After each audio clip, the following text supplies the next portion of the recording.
सूरत Instagram पर एक युवक से दोस्ती करना लड़की को भारी पड़ गया। लड़की को जान से मारने की धमकी दी। अगर कोर्ट मैरिज फॉर्म पर साइन नहीं किया तो ग्रीष्मा की तरह मार दिया। युवती को फोन कर धमकाया। इसके बाद उसे वकील के दफ्तर में ले जाया गया और कोर्ट मैरिज फॉर्म पर हस्ताक्षर करवाई। तभी उसने युवती के साथ फोटो खींच ली और इस फोटो को सोशल मीडिया पर वायरल कर दिया। पूरे मामले में चौक बाजार पुलिस ने जतिन गजेरा नाम के युवक के खिलाफ मामला दर्ज कर गिरफ्तार किया।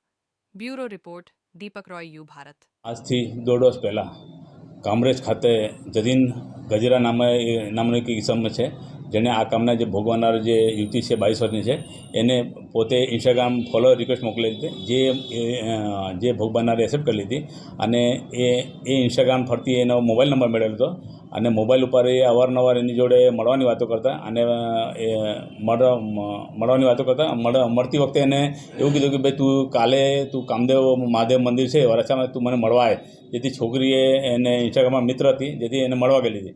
ત્યારે આ જે છોકરો છે જતીન, એણે પોતાની સાથે કોર્ટ મેરેજ ફોર્મમાં લઈને આવ્યો હતો અને એમાં એણે એવું કીધું કે ભાઈ તું આ કોર્ટ મેરેજમાં ફોર્મમાં સહી કરી આપ, જેથી તેને ના પાડી હતી. પછી એને એવું ધમકી આપી, જો તું આ કોર્ટ મેરેજ ફોર્મમાં સહી નહીં કરી આપીશ તો તારા જે વિડીયો કે ફોટા મારી પાસે છે એ બધા હું સોશિયલ મીડિયામાં વાયરલ કરી, જેથી બીકને મારે પેલી જે ભોગવનાર છે એ પોતાના વકીલને કોન્ટેક્ટ કરેલી હતી અને આજરોજ પોલીસ સ્ટેશનમાં ચોકબજાર પોલીસ સ્ટેશન આવીને ફરિયાદ આપેલી અને આરોપીને જે આ છોકરો છે જતીન ગજર, એને એરેસ્ટ કરેલી પોલીસે અને હાલ તપાસ ચાલુ છે.